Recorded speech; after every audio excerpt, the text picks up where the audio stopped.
welcome everybody to this lesson 5 of 5. Hi Ollie, welcome for joining us. How you going? So welcome Ollie. We are looking at the last of our lessons on Buddhist practices today. Yep. Do you know on the sorry, so do you know we got that we've got a big assembly thing on the UCAS today? Oh, it's not today. What time is that at? I think it's at 2:30. All right, well, we'll be finished long before that, so that shouldn't be a problem. Okay. Ah, fantastic. Who else has arrived? Kimberly. Hello, Kimberly. Welcome. Okay, while one or two others hopefully come and join us, folks, if you can find your way to the lesson start task. Now, I set it up as a little collaborative assignment, an 8-mark question. Explore the relative importance of different aspects of meditation in Buddhism. So really good if you can think about the relative importance of samatha, general principles, vipassana, chanting, visualization, in Tibetan and Pure Land Buddhism. What we did last lesson, Rinzai and Soto Zen practice. So if you could mention a few of those things. Even better if you could, well, have a think. What about giving and study? But maybe you might not get that far. And what we call Puja. So have a look for, in the Google Classroom, the document that says Lesson 6, Starter Task Explore, Relative Importance. And you'll notice I've thrown in a load of quotes there that you can just copy and paste. How good is that? You could just think, oh, there's a quote about samatha, vipassana, Zen meditation, Pure Land chanting, and so on. Okay, so give you just about 10 minutes to have a go at that. Starter task. So you should have a section to actually type into on the Google Classroom. And I should be able to see you. And you all are working. You actually can see each other's work, which I think is quite nice. So we'll see how you get on. Off you go. So a little bit of a recap and review type task. So see if you can get 3 paragraphs. You could start with the relative importance of samatha. What is it? Why is it important for Theravada in particular and Mahayana in general? You could then do a paragraph on vipassana, and you could do a paragraph on Zen, for example. So this is a collaborative task. If you want to ask questions or if you want some hints, do shout out. It's not meant to be silent.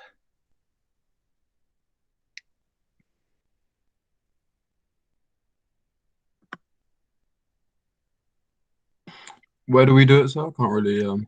So if you find your way to the Google Classroom, and there's 2 lesson 6 lessons, as it were. One is an assignment that says starter task, explore the relative importance of different aspects of meditation. And when you open it up, it should give you a space to actually write in. If I look for your section, Ollie. I don't think there's a space to write it in because I'm looking at it and it's just the quotes and the good, better, and best. Yeah, I've got that as well. Oh, it hasn't actually. Wow.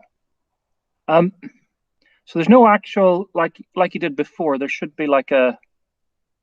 Yeah, there's no document there. Well, it should be. You should be typing directly into the screen. I apologize. I thought this was set up. Learning new things all the time. Let me go back, and I'll reset it up again if I have to. But it did work before. Where did I interact? I did it before there. No, it wasn't there. Yes, it was that one.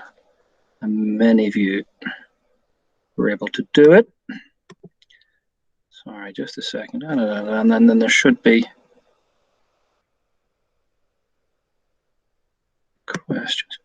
Let me try and set it up again with a different thing. Assignment, create this. No, create a question. Create question. Have I done the wrong thing? I wonder if I have. 8 mark.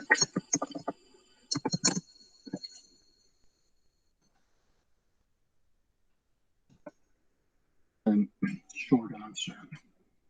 Students topic meditation.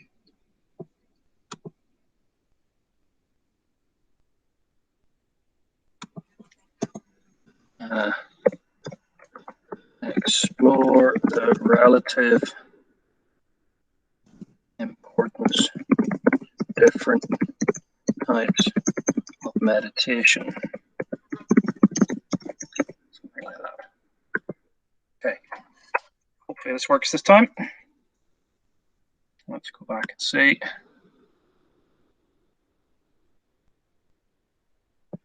Let me just edit it once. Call it lesson 6. Lesson 6. Version 2. Right. Apologies. Let's get it in the right place. This one works, I think so. Good stuff. Right. Version 2 then. Apologies, folks. I don't know why that didn't work. Off you go then. So paragraph, what's the importance of Samantha? What's the importance of Vipassana? What's the importance of Zen? So 3 short paragraphs, something like that. I might copy over some of the quotes and things so you can. So you guys get cracking.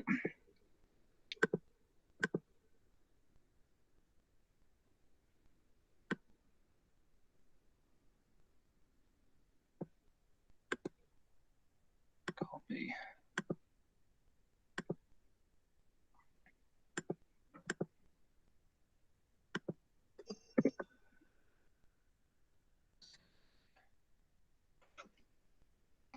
I guess I was trying to be clever and put in various bits of this. So do we just write it in like the really small box that it gives you? Yeah. So assign. Okay. So question. That's the previous one, so. That's the previous one. Yeah, sorry. Technology. We're doing our best. I'm trying to make it as good for you guys as possible. The previous one. It should be.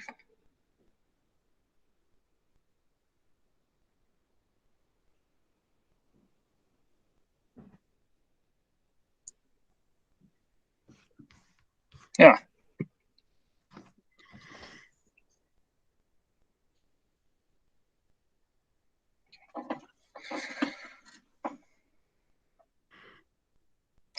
All right.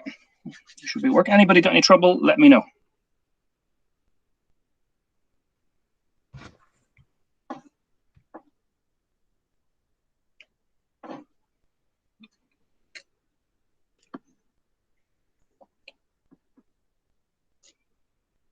I'm just going to eat my chicken salad here. It's very nice.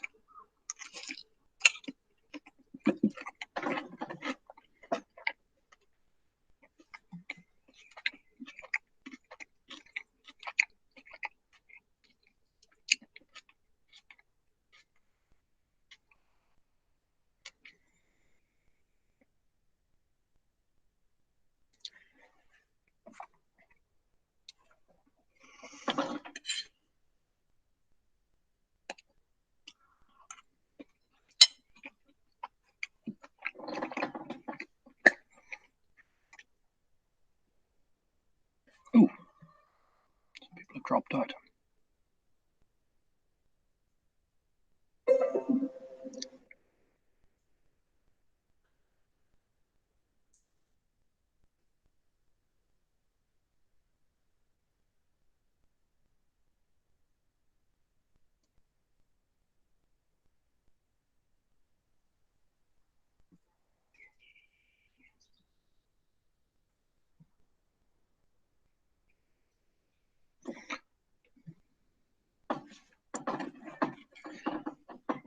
I need a countdown clock somehow. Can't do it. You got 8 minutes.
Okay, 5 minutes.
Okay, 3 minutes.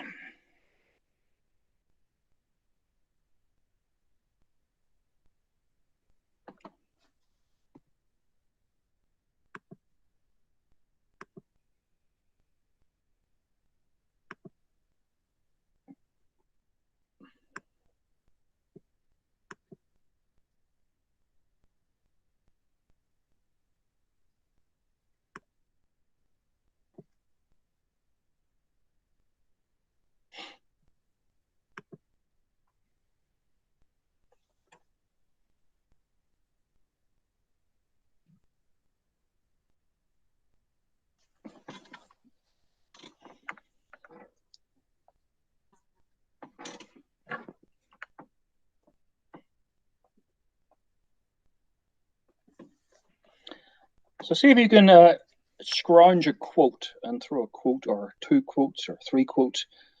You can just copy and paste from my list.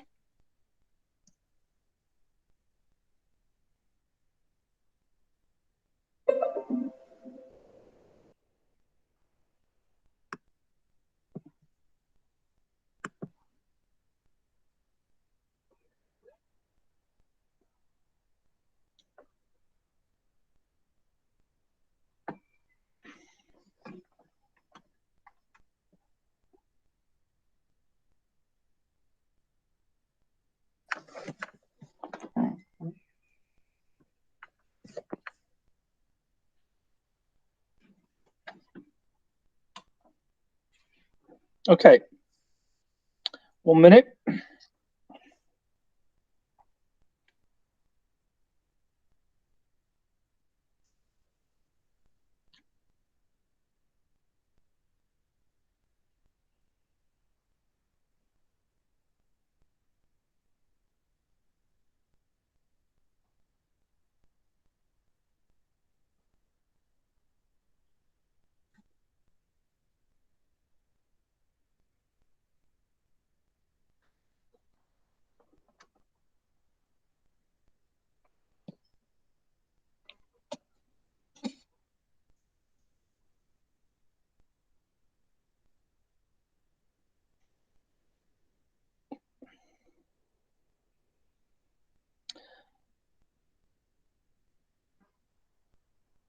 Okay, finish just whatever sentence you're typing in, whatever thing you're doing.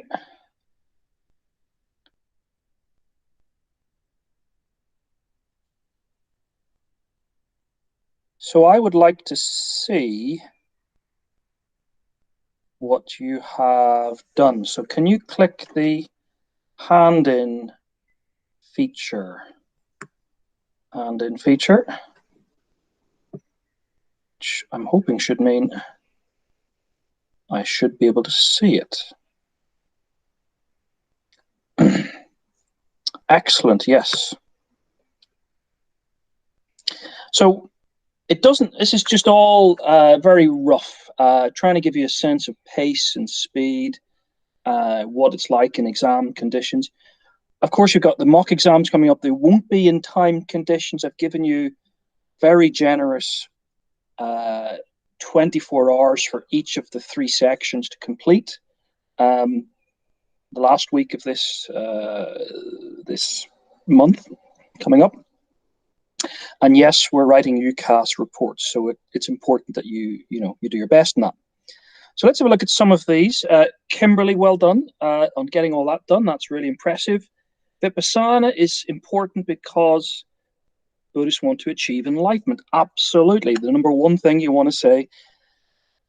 Buddhists, right. Now, when you use the word Buddhists, a little note, Kimberly, can we use it pejoratively, generally about all Buddhists? So as an A-level student, you need to be thinking about Buddhist traditions. And I would have put the word Theravada Buddhists in there. In the main, it's a practice used for Theravada Buddhists. Oh, excuse me, folks, the phone is going. Hello? It is you. Could I ring you back at 2 o'clock? I'm just in the middle of a live lesson and Kate is out. I'll ring you back at 2. Okay? Thank you. Bye. Bye-bye. Sorry about that. My father-in-law. Right. The main aim of Vipassana meditation is insight and concentration. Yes, very good. And you've got a nice quote by Keown in there. I'm scanning the next paragraph. You've got a quote by Cush in there. And then that'll be very good, Kimberly. In the time that you've got, you're up there 6, 7, perhaps 8 marks. It's petering out a bit there. Ollie? It took me a little while to understand the question. It was getting me a little bit, so I didn't get an awful lot done. That's all right. What I'm hoping, Ollie, is this, by looking at other people's answers, that's my plan here, you get a sense of what you need to do, yeah? And we can learn from each other. So, yeah, you've got some good stuff about Vipassana, and you've mentioned it as a form of Theravada. Again, in the main, it's Theravada, and I would just add some Mahayanist practices are a type of Vipassana, Ollie. So that's not bad. Okay, it's going to be sort of 3, 4 marks because you've only got 1 paragraph there, yeah? Isabel, nobody else is handing anything in, so we'll crack on. Well done, you two. If anybody else wants to hand in, that would be great. Right, so what could we have said? You said a lot about Theravada, and you might have talked about the jhanas, the relative importance, because it goes back to the Buddha and the earliest forms of practice. You might have linked it to the various goals of the Arahat path of Theravada or the Bodhisattva ideal. The relative importance is related to the general goal of those particular traditions, or the Pure Land Buddhist tradition of chanting in order to get to the Pure Land by Amitabha's grace, and so on and so on. Okay, so we're on the very last lesson of this Unit 3.3 bit of the course. Now, if I had asked you the evil question, not explore the relative importance of Buddhist practice of chanting, but the relative importance of the Buddhist practice of giving, or the practice of study, what might you have said? Well, you should now be able to, you could, you know, if I'd said chanting, because we have covered chanting, and you might have said things like chanting is important because it's about learning to recall the teachings of the Buddha. Chant, and that's a very Theravada thing to do. Or chanting is to introduce spiritual states of mind and reduce suffering. Again, a very sort of Tibetan way of thinking. To recall the lineage of teachers who've passed on the teachings. Again, a Tibetan way of thinking. To remind them of their vows. What might you chant? You chant the 3 refuges every day. I take refuge in the Buddha, the Dharma, the Sangha. You might have said Pure Land Buddhist chant in order to be reborn in the Buddha field of Amitabha Buddha. Or you might have said chanting's important because mantras in Mahayana are helpful in developing mindfulness of breath. And it's used in Soto Zen or Zazen. But these other 2, I think you'd struggle with. Maybe by the end of today's lesson, you could answer them on giving and study. It's the very last bit of this bit of the course. Now, you notice at the very bottom of the exam syllabus says the practices of chanting, and we've done that when we looked at Pure Land and Tibetan practices, giving and study. So we're going to focus in on giving, then study, as lived out. Now, notice this by lay people. What's a lay person? Someone who's not an ordained person, someone who's not full-time doing the thing, as well as monastics. So laity, the ordained, the laity, the monastics. Okay. So in this last lesson 6 of 6 lessons on meditation, we're thinking about the aims and results of giving. Why do Buddhists give? What do they do when they give? Why do Buddhists study? Why do they study? Who is it that studies? Is it just the ordained Buddhists? Is it the laity? Is it just the laity? These are things we're going to discover, I hope, today. And we're going to understand the idea of the field of blessing in Theravada, that is part of the act of giving and what you get back from giving. Even in Theravada, there's an idea of for what you give, you receive in terms of the field of blessing. And also linked is the Theravada idea of the fourfold Sangha, the male and female laity and the male and female ordained. And even better, the perfection of dana, the virtue of generosity is part of the idea of giving, both in Mahayana, in the 6 perfections, and also in Theravada, it's a virtue as well. We're going to evaluate which might be important. Study, giving, chanting, meditation. We need to think about, as we go through, the relative importance of these things. We're not key stage 3. We're not just learning the practices. We've got to think why they're important. What's the importance? We've got to put them in context as A-level students. Now, all the way through these 6 lessons, I've shown this table, and I've thought, why is this particular table problematic? Welcome back, Izzy and Josh, by the way, and we'll crack on. So all the way through, I've problematized this table. It's very hard to give a singular, unified picture that doesn't distort the practices of particular traditions. And I want to turn you into good RE students. You don't just say Buddhists, you say particular traditions of Buddhism. And even within traditions of Buddhism, like Zen, like we did last lesson, you differentiate between Rinzai and Soto Zen. And you understand the complexity of religion. That's important. And when you see something like this, one easy question to ask is, what's not here? What's missing from this apparent list of global practices of Buddhists? Well, what's missing is giving and study. Giving and study. Both of these are practices very widespread in Buddhism. But look here, nowhere in this table are these 2 practices.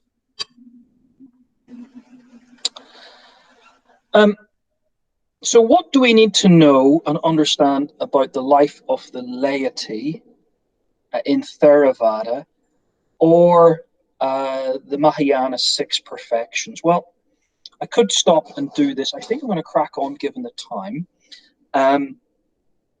We need to know the notion of the fourfold Sangha as an idea in Theravada. We need to know that the Buddha himself began the Sangha as he called disciples to follow him, and he encouraged people to support the Sangha by giving gifts to the Sangha.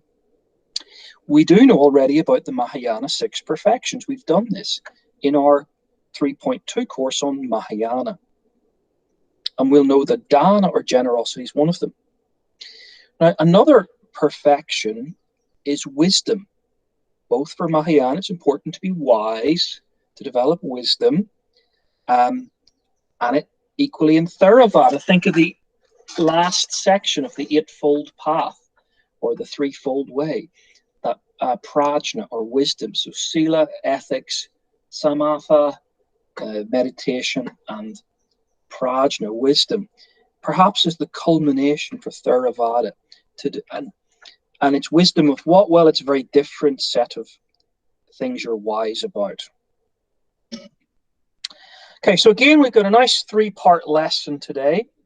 I'm going to generally talk about acts of devotionalism in general to give some context, then giving, number 2, and study, number 3. So first of all, number 1, if you're taking notes, acts of Buddhist devotionalism.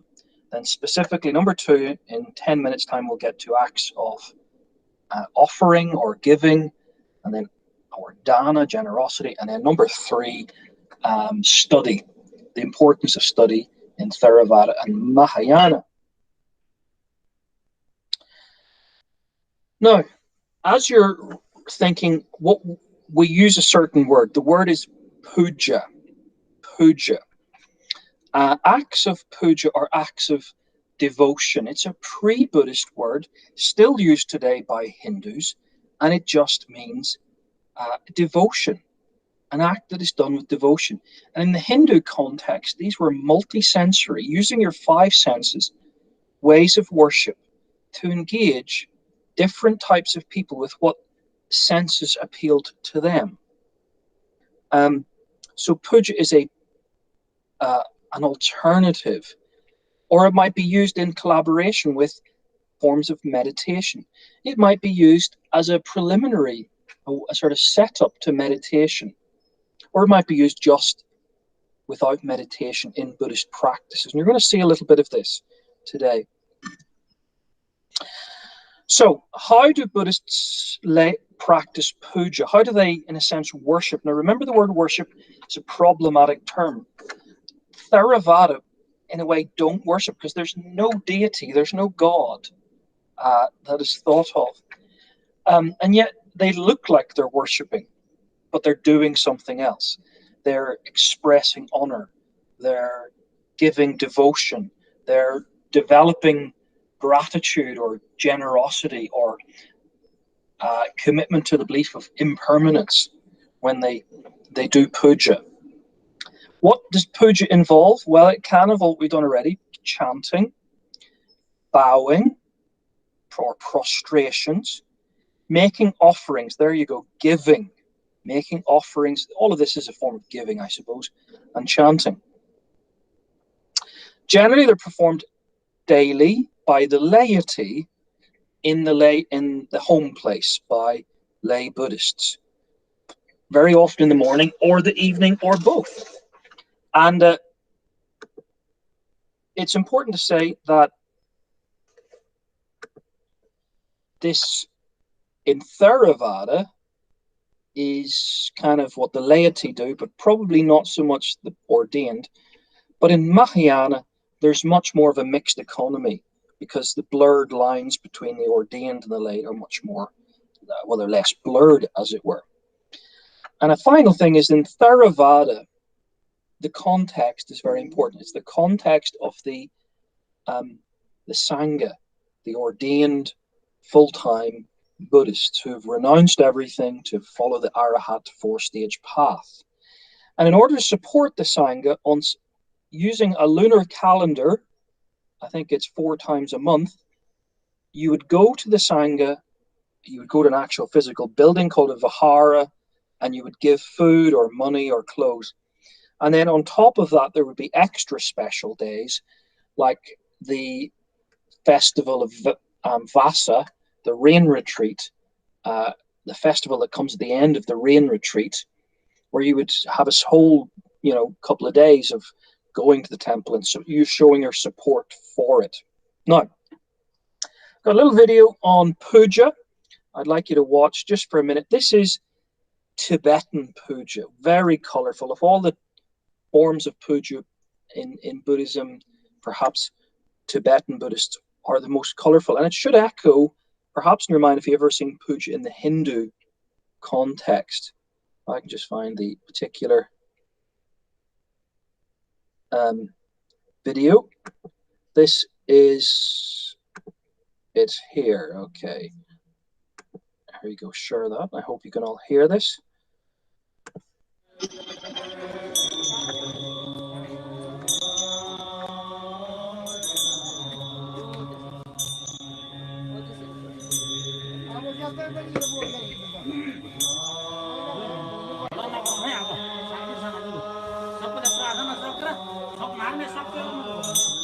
So obviously they're chanting as part of their devotion, but look in the tabletop there.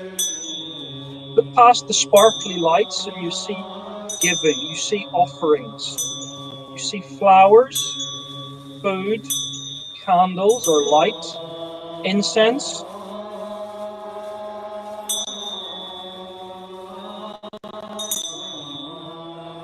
You see someone using some prayer beads, mala beads, and they're reciting a mantra.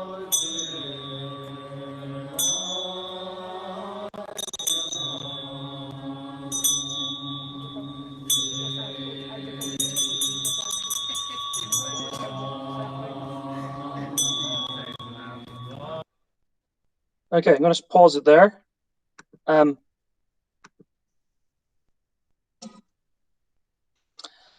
So I want you to shout out here, just for a bit of fun. Which of these, what you saw there was a shrine with the flowers and the food and the light and the incense and so on. Here are some shrines, Buddhist shrines. Let's see, which is the odd one out? Let me unmute yourself and call out. Izzy, which one do you think's the odd one out? B. B. Joshua? Is he still there? Gonna move on. Kimberly? Which C. one? C. Ollie? C. C. Joshua, are you there? Are you there, Joshua? Okay, I'll assume you are, Joshua. I'll be generous. Okay. The answer is, in fact, C. So well done, whoever it was. This is a home altar, small shrine at the home, well spotted, where you can do your daily laity act of devotion. Now, you do find shrines in temples, and it varies as to tradition, from Vajrayana Tibetan Buddhism through to Pure Land, through to Theravada, like Thailand or Sri Lanka. And you can do puja in these temples. So a key practice is the practice of puja, and it involves making offerings either at home or possibly at temples. Now, often the laity will never visit a temple. They will just have a shrine at home where they will worship. Now, the layout of the shrine and the objects associated with it from one branch of Buddhism and another differ. But there are some general features that have sort of common symbolic value. Now, this is a little bit of GCSE here. I'm feeling a little bit GCSE-like here. And there is a good GCSE textbook, a new approach to Buddhism, which if you go on the website, it's somewhere there. If you go on the website, where did I find it? Yeah, there it is. You'll find Chapter 5, Buddhist Acts of Worship. And there's quite a lot in there. I'll share this tab instead. There we go. Common features of a Buddhist shrine. That's nice. Don't be afraid of looking back at this GCSE textbook to build your knowledge, to build your vocabulary before you dive back into some of the A-level style material. So what are the features and what the symbolism of the features? Now you might make a note of some of this. Because at the shrine, in the home, is where giving is practiced, or as we might be properly called, offerings. Making offerings.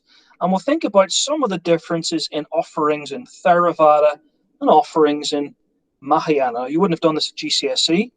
It's A-level. And so we need to enunciate the differences between offering or giving across different traditions. So we noticed this video, we watched this video, and this was Tibetan offering.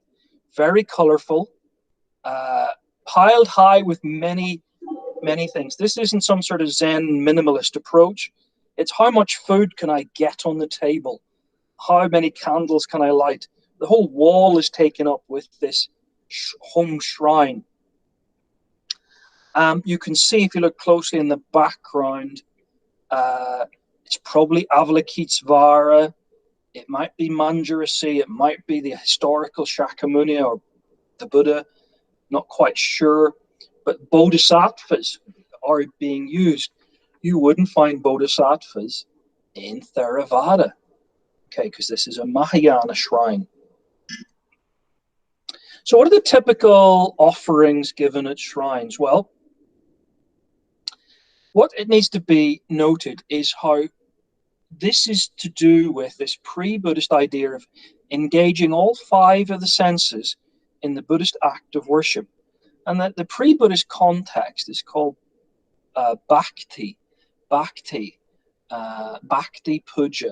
The act of bhakti is one of the 4 spiritual pathways in Hinduism. And no likelihood, Mahayana in particular, borrowed from bhakti. It was said that it was the home practice of bhakti that kept the Hindu fires going, literally, in the sort of the thousand years when Buddhism dominated India. And so, taste. How can you stimulate taste? Well, food and water, obviously. Sight. Well, candle or oil lamps. Smell. Well, fragrant smells. Hearing. Well, the sound, you heard the sound of the bell there. And sense and touch. Well, the use of prayer beads and holding prayer beads all stimulate all 5 senses. But as we go through these have different meanings for different Buddhists. So starting with Theravada, giving light and offering incense is put in the context of the virtue of dana or generosity. And it is part of the ethical practice of the laity, associated with the laity of the 3-fold or 8-fold way practices. Developing as an ethical person, as a virtuous person, is the basics of Theravada Buddhism. When you give offerings, who do you give offerings to? Well, you might give offerings to the Buddha in Theravada, the Dharma, and the Sangha. And the Buddha is most importantly in his teaching. What teaching? Well, it would be the 4 Noble Truths, the 8-fold path, all the standard stuff. And the Sangha. And it would be the Theravada Sangha you're giving a gift towards. We can see in the right here in Guangdong in China, in Thailand, sorry, worshippers offering incense and flowers in front of a Theravada, very ornate, but nevertheless Theravada temple. Now, this might be accompanied with traditional chants when you light candles and incense. And here we have some of these traditional chants on the left here. This is called the light offering chant, with lights brightly shining Abolishing this gloom, I adore the enlightened one, the light of three worlds. With perfumed incense, fragrant smoke, I worship the exalted one who's great and worthy of worship. Wow, that's very strong, isn't it? Worship. Or what about the incense offering chant here that Theravadins would use? The Buddha's fragrant body, fragrant face, fragrant with infinite virtues. So it's all about remembering the Buddha and becoming like him. It isn't in any sense, in the Mahayana sense of getting something from the Buddha. It's about remembering him. Theravada would give flowers and give food. And these two things in particular echo the belief in impermanence, anicca. Remember the three universal truths? Anicca, dukkha, and anatta. You give the flowers, and the flowers, will decay. They will rot. They will deteriorate.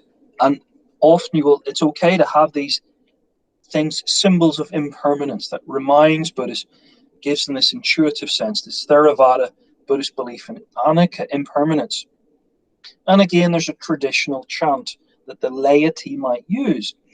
I've picked up some of this from Harvey, an introduction to Buddhism. And the chant is, I worship the Buddha with flowers. May this virtue be helpful for my emancipation. Look at that. It's my emancipation. That's a very Theravada way of phrasing. It's not for the emancipation of all beings, as in Mahayana. It's for my emancipation. So I understand anicca. Just as these flowers fade, our body will undergo decay. So that's a very Theravada approach. And just as an aside, because you find this if you go to Thailand, you find a lot of syncretism. Here's a mixture of Buddhist teaching, Buddhist practices with animistic teaching and animistic practices. So they're making offerings to the spirits as well as to remember anicca, and it's all mixed up together. And you find that sometimes in religious studies, and it's quite interesting. Okay, moving on to Mahayana and giving. The giving of light and of incense. Well, again, this is practiced by both the laity, as we've seen in the video, and supported by the ordained. Mahayana practice is full of, particularly Tibetan practices, full of color, full of ritual. Maybe less so Zen Buddhism. In Pure Land, again, there's quite a lot of this sort of practice, as long as chanting is the main thing. So particularly in Vajrayana Tibetan Buddhism, the lighting of an oil lamp or a candle is a symbol of seeking wisdom to illuminate the darkness of ignorance. Of the two great bodhisattvas, heavenly bodhisattvas, Avalokitesvara, the other is Manjurasi. And Manjurasi is the deity you pray to destroy your ignorance. Lots of incense is burnt, and this is about morality, developing the frag, being a moral person. Flowers don't represent death and decay, although they might a little bit, impermanence. That is a belief that is in part important in Mahayana, but perhaps the flowers have double meanings at the very least, to symbolize the springtime of everyone's enlightenment. Offerings of food and fruit and water and drinks again represent the sweetness of the Mahayana teaching, and it might be the teaching of Sunyata or Buddha nature or any of the typical Mahayana teachings. Water representing hospitality, giving gifts of material, that happens in Theravada, as we'll see, but giving gifts of scarves is about offering friendship. And a lot of these things are all about showing your devotion and through all of your senses. So I just thought I'd throw you some pictures of Buddhist puja in different contexts, just to get a sense of this. Here are some Buddhist monks, now not so engaged in, it seems, puja. They're hands clasped, meditating, corporately chanting maybe together. Well, chanting's a form of an aspect of puja. Here is a Tibetan monk on the right, and it could be a Hindu around the sacred flame. It's a fire. It's offerings. It's not a Hindu, but it looks a lot like Hindu puja. Instead, Tibetan Buddhists with their tantric practice have particular meaning for fire and its use. Remember, instead of getting rid of desire, they kind of pursue taboos. They would use fire as a symbol, embrace it as a symbol in Buddhist practice. Look at the contrast between Buddhist shrines and temples, ornate great affairs, and they're for the laity more than the ordained. With home shrines, here's a shrine at home. Looks like a Japanese home here. And this little shrine we saw earlier, very simple shrine. Often the statue of the Buddha Rupa, will be placed at the same height as the scriptures. And I can't see any books on this table. But remember, the Buddha said, if anyone who sees me sees my teaching. And he never thought of himself as any more important in his teaching, at least in Theravada. So this looks like a Theravada table.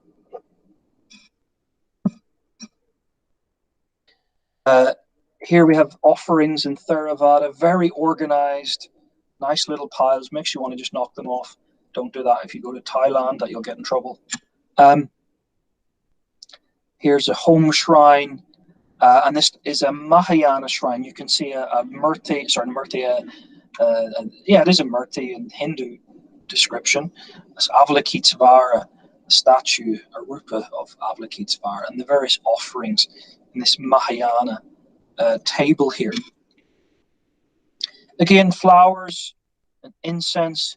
Could be a Theravada offering, could be a Mahayana offering, depends on the purpose, the intent in the heart. Is it to think about impermanence? Is it to develop a kind of love, compassion for your preferred deity, as in Mahayana worship? Incense and light, key offerings.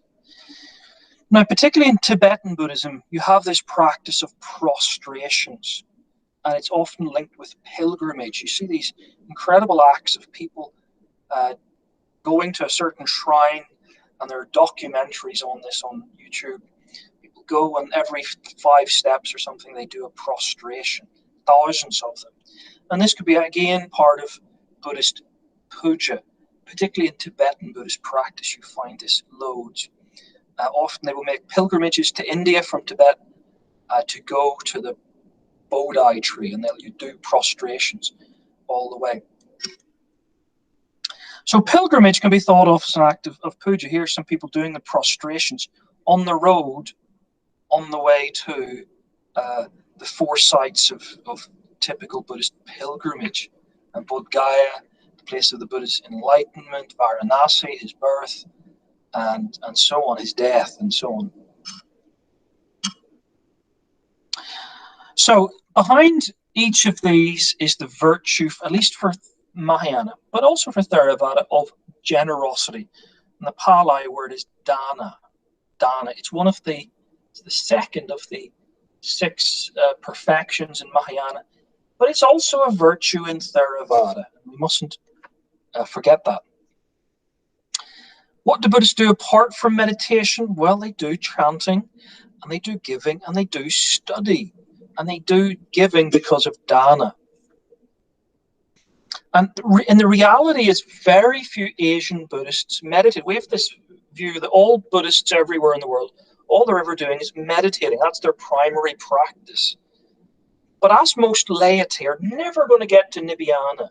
They don't even think they're going to get there, especially in Theravada, because they haven't done renunciation. They're not even in the Sangha. Then what are they doing? Well, they're hoping to make merit, or what's called puna. This act of giving, this generosity or dana, develops karmic merit for your next life, when maybe you will be a renunciant. So the focus of these devotional practices is to build up karmic merit. And you might give as an offering on regular basis. You might go to the temple, and on Uposatha days, and give to the monks. My wife was in Thailand. She's a Christian. She was offered the chance to give to the monks. She went and was very respectful, but at the point we actually gave stuff to the monks, she didn't do that bit. That's interesting. What would you do? Or the monks come round what's called an alms round. Here they are doing an alms round, and they can blamelessly just collect food on the alms round. So Puna is a key concept in Buddhism. It is through acts of merit making that the individual accumulates good merit through good and wholesome deeds, and things that have positive effects on other people, that generate desirable rebirth, access to higher levels of spiritual attainment in the next life. So dana is a formal religious act directed specifically to a spiritually devoted person. Monastic people can do it as well, but it's thought, especially in Theravada, that meditation is what takes you to the next level. It purifies and transforms the mind of the giver. Now, one Theravada thinker on giving is Bhikkhu Bodhi. He's a very important teacher in Western Theravada Buddhism in particular. And in a little book he writes called The Practice of Giving, he calls it the foundation and seed of spiritual development. That's how important it is. It's the basis, perhaps, of the whole eightfold path. Remember, ethics is the foundation, and perhaps the foundation of ethics is giving. That's how important it is. It's a virtue. It's one of the many virtues, but it's perhaps the foundational virtue. Now, very quickly, because time, you got an assembly at 2:30, so I'm not going to do very much of this, but the links are here. Here is some people doing offerings and doing, I'll just play 30 seconds of each. The alms round and offerings during a Uposatha day.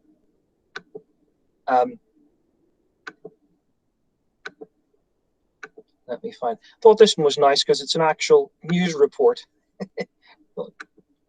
Making merit. This is Uposatha. Hundreds of Buddhists at every temple around the country stood in line patiently on Friday morning to present their offerings to monks and novices to make merit on the day of the Buddhist Lent, locally known as Bun Khao Phansa.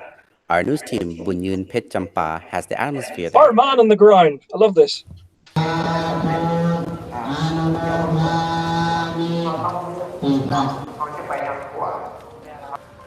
On Bun Khao Phansa each year, believers get up early to take their buckets with offerings and a couple of large candles, turning temples into a sea of yellow at night.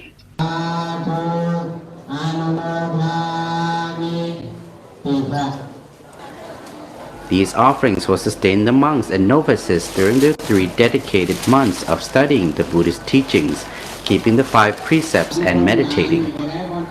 At 8 a.m., a senior monk at a local temple gave 5 commitments to lay people and encouraged them to receive merit and a blessing. Later, the chanting sounds of the Sanyanto from monks and novices became louder in each temple, encouraging believers to smile widely and receive merit from monks who believe their offerings go to relatives who have passed away. After that, believers are allowed to... Okay, that's fascinating, isn't it? That's a Uposatha day. That's a special day you go to make merit by going to the temple and doing that. If I can find my little one video on. Now, this is different. This is in a Mahayana context, and this is a Western guy who is practicing Japanese Buddhism, and he is receiving offerings. And we'll learn about this in a sec, but I'll show you this video. I get up a little bit before 5 and I sit from 5 until 6:30 in the morning at my house. In the wintertime, in the afternoon, I go to do Takahatsu. Takahatsu is really another form of Zazen, so we're chanting the Heart Sutra which is Hanyu Shingyo. People ask me what the purpose of Takahatsu is. They think the purpose is to receive money, to receive donations. And really, Takahatsu is just Takahatsu. No reason at all. Why people donate to monks, I don't really know. But it's, we don't do it for any reason at all. When I do Takahatsu, of course, I'm taller than the average monk that's doing Takahatsu. And people do look up and they see a Western face. It shocks them a bit. And Jin-san told me when I start this, he said, always go to the same place. So there's only one station I go to, and there are only two different places. And people have become familiar with me now, but at first it was quite entertaining to see their face. Maybe even to the point where some people would approach me and then they'd turn away. Once a week I come to the temple with Jin-san. Once a week we go to another temple for Zazen for a couple hours on Saturday. Okay, I'll pause that video there and just crack on. There's lots of videos of the Buddhist alms round and Uposatha video you could have a look at now. So the temple Uposatha days and the fourfold Sangha giving. So what we need to know is that this goes all the way back to the Buddha. The Buddha gathered a group of disciples who renounced their worldly life to wander and pass on his teachings. At his death, the disciples gathered to remember his teachings as a community and continued the practice of wandering around, giving his teaching, receiving alms of those they taught. But fortnightly, during a new moon, followers of the Buddha would gather to reaffirm their sense of community. They would recite their basic beliefs, and that's a form of teaching. We're going to come to that in a second. And it's relevant to the three refuges and as codes of conduct. Uposatha days, the main one follows the rainy season. Now, the Buddha gathered his disciples during the rainy season when they couldn't go out and they couldn't teach, and he would teach them. And then at the end of the rainy season, you have this special festival called Vasa, and that is the main Uposatha day of the year, where you go and give big offerings to the temple to support the fourfold Sangha. The Sangha today in Theravada follows the same disciplinary rules they recited, it's claimed, with variations. The monastic order is dependent on the lay community and its offerings for economic support. In Theravada, they're not even supposed to do work to build the temple or temple buildings.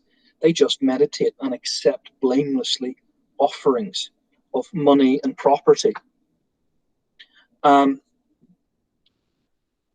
it's important to note that Buddhist monks in Theravada do not do any form of money-making activity, no commerce in agriculture. The classic gift is an offering of a robe as a traditional gift, but there can be all kinds of gifts that you would give.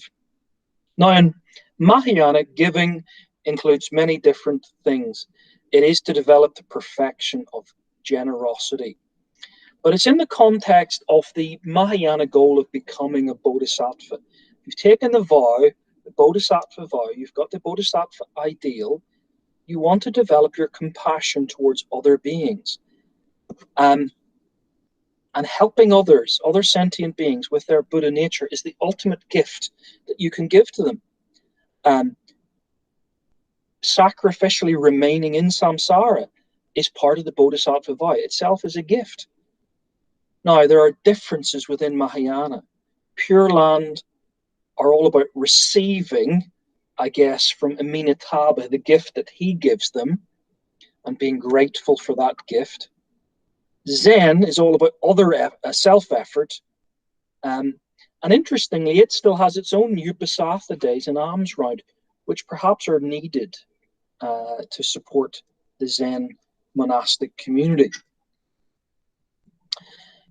So Zen talks about the importance of receiving. And you saw in that video we watched a Western Zen Buddhist practicing Takahatsu.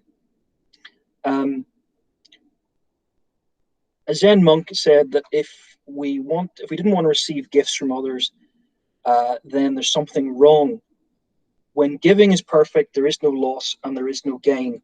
Notice the big straw hat was to cover his head so that he didn't see who gave, didn't acknowledge it, wasn't angry if people didn't give.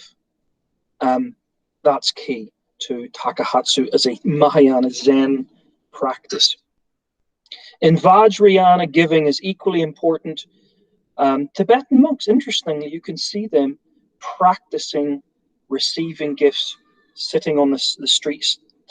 And the founder of the main Vajrayana tradition, the Gelug tradition of Lama Tsongkhapa, sounds like an American frat party, says total willingness to give is the wish-granting gem for fulfilling the hopes of wandering beings.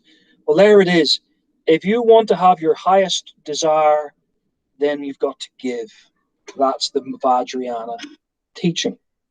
So very quickly on studying, I'm going to pause and say, anybody got any, just want to do 5 minutes on study, but if anybody's got any questions, I'm just check out the chat.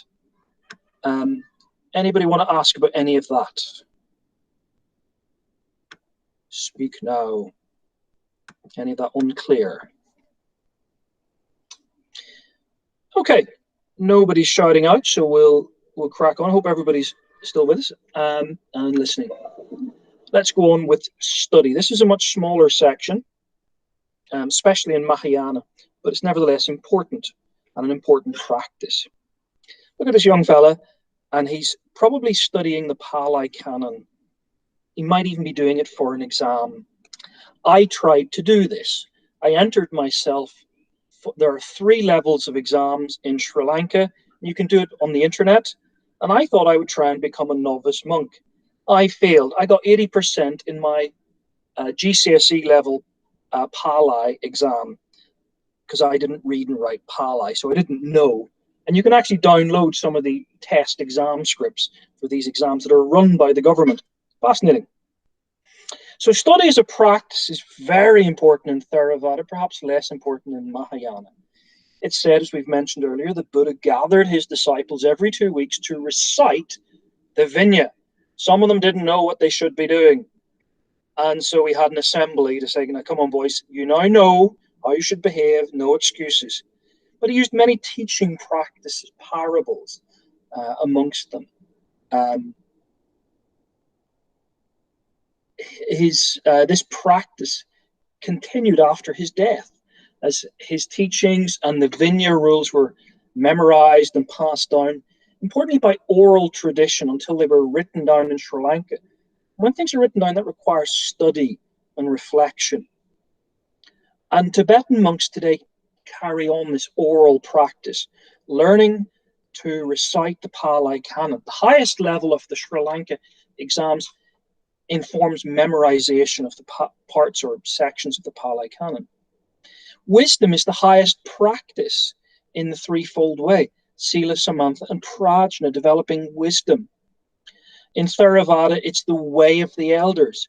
You must follow the teachings of these older guys. You must study their teachings. From the very beginning, even in the Pali Canon, you have this third commentorial tradition, the Abhidhamma Pitaka, from the Nikaya period, or the collection textual period of Buddhism. Buddhists often commentated, and their commentaries were studied to develop a philosophy. And their works are studied as part of monastic renunciation in Theravada. In the 5th century, Buddha Aghosha systematized and created what we might now know as Theravada into what we might think of as a textbook of Theravada, the path of purification, which is still studied and practiced today. We've already referenced it in the 40 acts of the Kasinas, the 40 things you in Vipassana focus on. And all of this textual practice and work of study alongside meditation was perhaps laid aside but rediscovered in the 18th century in the Theravada reform movements of the New Burmese method and the Thai forest tradition, which re-emphasized, yes, meditation, but also the study of the Pali Canon and its commentaries. So if you live in Sri Lanka, the home of Theravada Buddhism, the government itself runs Sanghas like schools. Sanghas can be like a temporary thing you go to, like a very religious boarding school. It has exams at different levels, begun 400 years ago, with the highest level requiring memorization of the commentaries and sub-commentaries, treaties of the Pali Canon. Bhikkhu Bodhi in the 1980s, moreover, echoed this practice in America when he started the New York Vihara. He gave a lecture of 10 lectures on Buddhism, Theravada Buddhism. You can see these now on YouTube. These were recorded on audio cassettes or tapes, and these were copied tape to tape and used as a key instrument in building Theravada Buddhism in America, along with his pamphlets.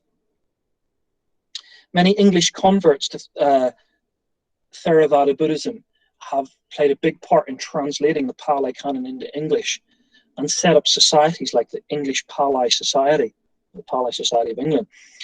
And moreover, a huge number of books have been written to encourage reading about mindfulness.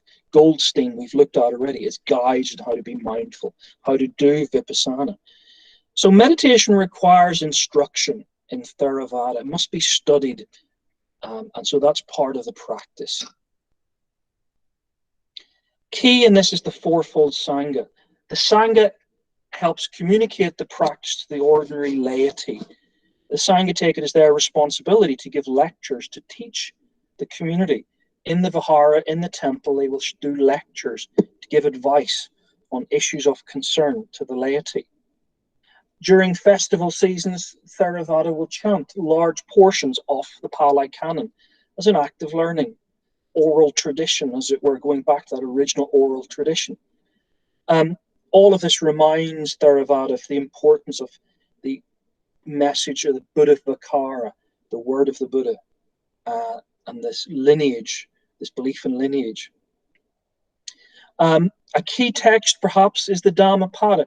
Ordinary Buddhists, the laity, would use and would read and would memorize proverbial statements by the Buddha.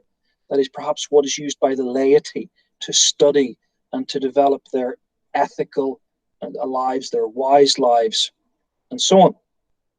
Buddhists, in addition to texts, would think about the life of the Buddha himself as a source of authority. The traditional Theravada account of the Buddha's life itself, his sermons, his suttas in the Pali Canon, but especially the Dhammapada.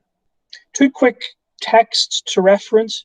The Jataka tales, the previous lives of the Buddha, are used by the normal laity with children, to teach children about ethics. And the Kalama Sutra is a key text that about helping Buddhists interpret which texts are true and should be looked at. The Buddha said, "Be you a lamp to yourself," but then he gave lots of lamps, as it were, to help. Very quickly, and lastly for today, study is practice in Mahayana. Last thing for today, Mahayana Buddhism reveres the Pali Canon as a sacred text, but it has its own perfection of wisdom sutras, developed 100 or 200 BC to 200 plus CE, all reflecting distinctively Mahayana beliefs or concepts.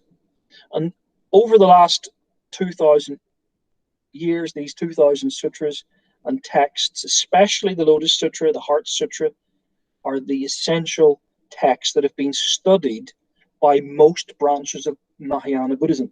Even those that say they don't do any study these texts, or their practices are based on these texts. In Tibetan Buddhism, the tantric books, particularly the Book of the Dead, is used in funerals and in other aspects of life. And even Zen, which, and as we've said, Pure Land, which kind of say they're not into study, assume a lot of textual study that their practices are framed by. So, how have we done? I'm not going to ask you to do this now, but if I had to ask you to do this as a practice, if you had to finish one of these two 8-mark questions, explore the relative importance of Buddhist practice of giving. Could you tell me about Theravada giving, Mahayana giving? Or if I had to ask you this, the most difficult one, the practice of study, study within the laity and the ordained, in Theravada and in Mahayana. So today we've covered devotional practices other than meditation, other than chanting, such as giving and study. We've covered in previous lessons chanting and visualization in Pure Land and Zen. We focus today on the puja practices of offering or giving to make merit, to develop our virtue of dana, or our perfection of generosity. We've talked about the symbolism of how the same objects can have different symbolism depending in Theravada or Mahayana, because of the different goals of these different traditions. And we've talked about study, how study is very relevant in Theravada as the way of the elders, and is present in Tibetan Buddhism. And while Zen and Pure Land say they reject study in favor of chanting and meditation, these traditions themselves are based on oral traditions passed from masters to students, which in a way is a form of study that we must take care to do. So I've done quite a lot today, and just to finish, one task to finish with. I wanted to get to this in the Google Classroom. So just to finish off today, one thing I want you to do, where it says Lesson 6, Devotional Practices, Giving and Study, you'll find a lesson end task. And I want you to pick two boxes, if you can. Say one thing you've learned about giving. You'll have to open it up. And one thing you've learned about study today. So off you go. Have a go at doing that. Find this document, lesson end, and say one thing about giving and one thing about study. Off you go. You've learned today. Pick a box. Hopefully everybody picks a different box. Put your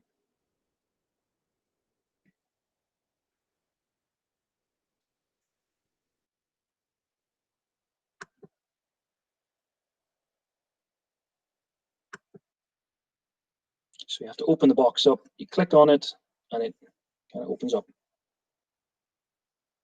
Edit. Yeah, you have to click the word edit. Sorry. So click on the quote box. Click on edit, and then write in one thing you've learned.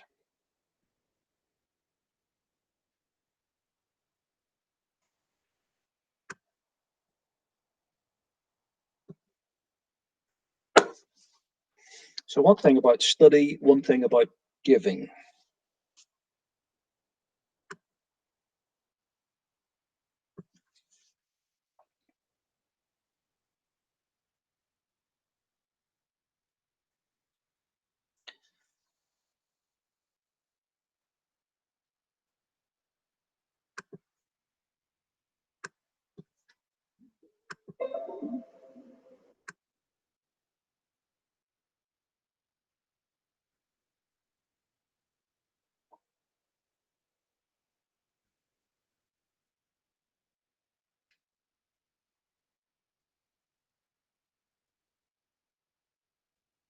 Hopefully we'll see what different people say.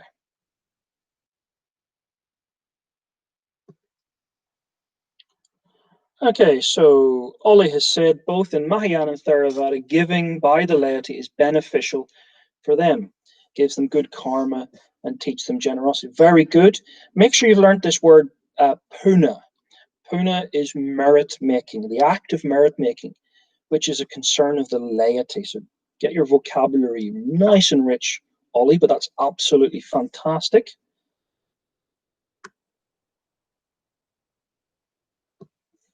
Who said this? The lay people are considered to be giving sacrificially, remaining in samsara. Yes, so the link between the bodhisattva vow is as an act of generosity, an act of dana, showing your perfection, is a Mahayana aspect of giving.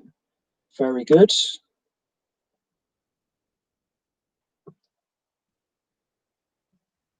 Anybody else got anything else to add about maybe about study? One thing you've learned about study?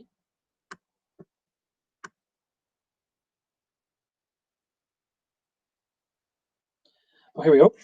One role of the clergy is to teach and lecture the laity on Buddhist teaching. Absolutely right. Yes, it's expected that you can go to your Buddhist monastery, your temple, and that they will help you learn some basic practices in Buddhism, and you study under.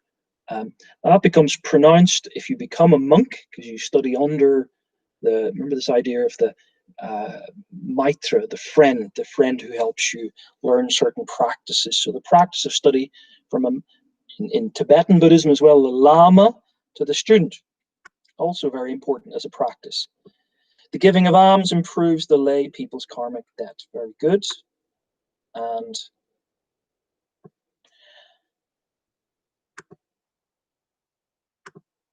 okay, well done, folks. That's us for today. We have finished Buddhist meditation now. We had a 12-mark task to do as the key assessment task for that. You should be preparing for your mock exams coming up. Remember, we're writing UCAS reports, you're about to have an assembly on that. And next Thursday is when I will be in school, and I will be doing 2 sessions on, first of all, the next ethics anthology piece, and then second section on the next Buddhism anthology piece. I'm working on those as we speak as well. So hope to see you all next Thursday, 9:20 in my classroom. That's it for now. Got any questions? If not, I like the little traditional. Thank you, sir. Thanks, sir. Thanks, Izzy. Well done. Thanks, Ollie.